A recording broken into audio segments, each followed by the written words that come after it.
Welcome to the Convexcel 2.3 solutions.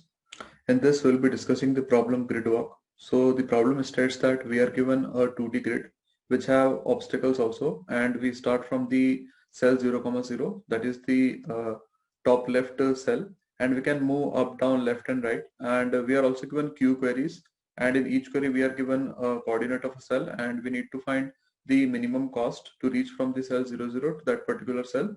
But the catch here is that we can also work on at most k obstacles. So let's think in terms of easier problems. So suppose like if we ignore the obstacles uh, on which we cannot walk, then this becomes a easier problem, because now we just simply ignore all the obstacles and assume that we cannot walk over them. And now we can just simply find the distance from the cell 0, 0 to all other cells using any minimum distance finding algorithm, and store all those values and output the answer in order one time for each query. Now here we can use Dijkstra's algorithm for minimum distance, but the distance are binary, so the distance are only 0, 1. So here we can use 0, 1 BFS. So if the distance is 1, then we push at the back of the queue, and if the distance is 0, then we push at the front of the queue. This is the only difference between the regular BFS and 0, 1 BFS. So in regular BFS, we only use a queue in which we just push at the back, but in 0, 1 BFS, we push at the front also if the immediate cost is 0. So yeah, so 0, 1 BFS works because all the nodes at the same level, basically which are at the same distance, will be visited first, because they will be pushed at the front of the queue. Now if we come back to the original problem which has obstacles also, so what we can do about them? So currently we have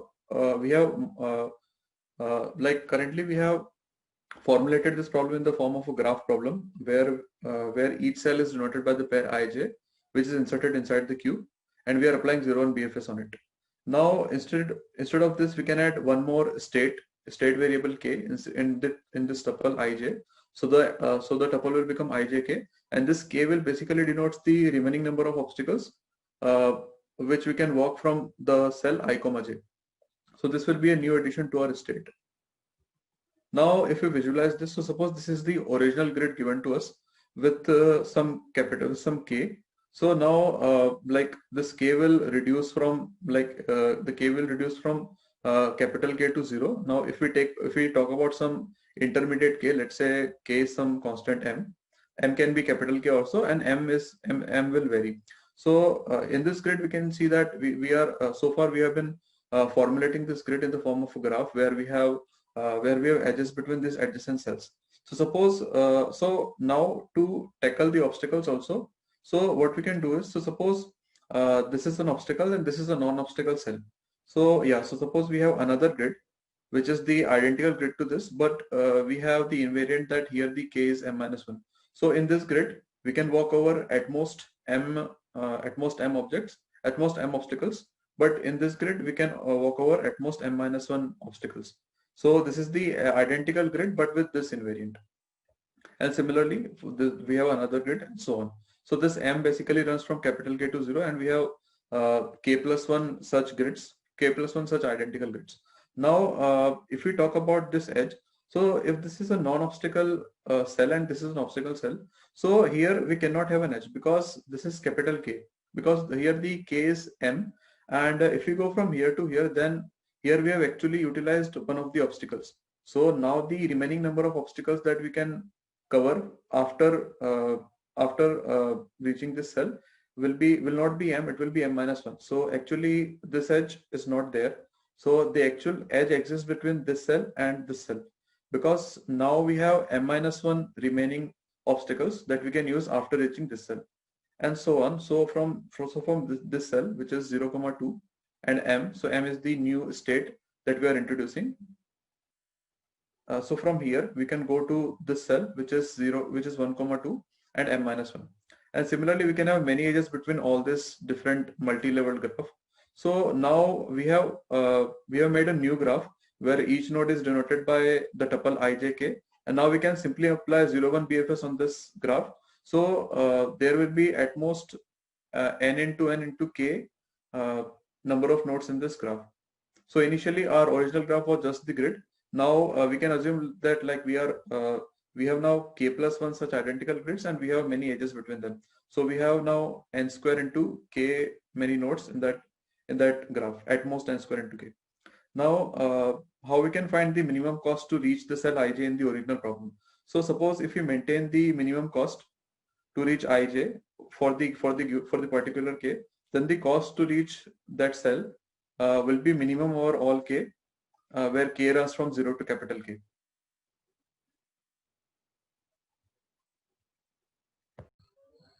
Okay, so now we'll look at the code for the fourth problem, which is grid work. So in the global space, first we declare nk and numq. So numq is the number of queries that we'll be taking. And here we declare our grid, which will store all the values of our grid. And then here we declare our 3D matrix min cost. So min cost basically denotes the minimum cost to reach the cell ijk. And this is our dq that we'll be using for our BFS. And this is the isValid function, which returns us whether a particular coordinate of the cell is out of the boundary or not, or if it is valid or not. We'll come to this function later. Now inside the main function, first we take our nk and numq, and then we take input our grid, and initially we insert this vector inside our dq. So initially we are at the coordinate 0, 0, that is the 0, 0 cell, and the cost is 0 because we are just starting, and the number of obstacles we can walk is capital K. So we insert this vector inside our dq and we update the corresponding cost, which is 0. Now this is the while loop for our BFS. So till our dq is not empty. So first we extract the front element from the dq, and these are all those, we basically unpack all those values inside our vector, and then we try to insert the neighbors inside our dq. So using this insert neighbor function. So now coming to this function. So this function, inside this function, we first check whether the particular cell coordinate is valid or not. If it's not valid, then we directly return. Then we update our k. So if the cell which we are about to walk, which is I comma j, if it is -1, then our k will be reduced. So we reduce the k, and if k becomes less than 0, it means that we have exhausted all our obstacles, so we cannot walk on this particular cell. So we return from this. We return from here. Now here we calculate the additional cost. So the additional cost will be either 1 or 0, as mentioned in the question. So if the grid, if the cell of the grid which on which we are about to walk is -1, or if the previous cell was -1, or if the value present at the previous and the current cell is different, then the cost will be 1. Otherwise, it will be 0. Now inside this if condition, so if we have currently not explored this particular node ij and uk, or if the cost that we have currently encountered, or if the cost that we already or if the cost that we already have inside our min cost 3D matrix, if it is greater than the new cost that we have found, then we update the cost inside the min cost matrix, and then we push this vector inside our dq. So this is our new vector. So this is the updated cost, and this is the new k. Now since this is a 0, 1 BFS, so if the additional cost is 1, then we push our vector at the back of the queue. Otherwise, we push our vector at the front of the queue, front of the DQ.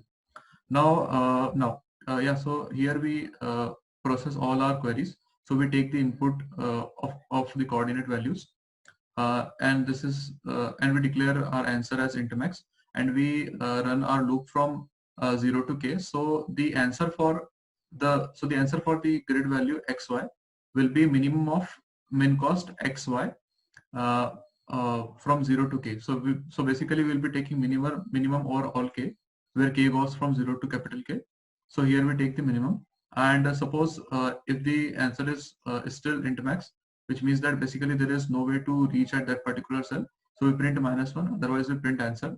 Now coming to the time complexity of this program. So as we already know that BFS runs in linear time, so the time complexity of BFS is order n plus m, where n is the number of nodes and m is the number of edges. So here here we basically have 3 values for our node I, j, and k.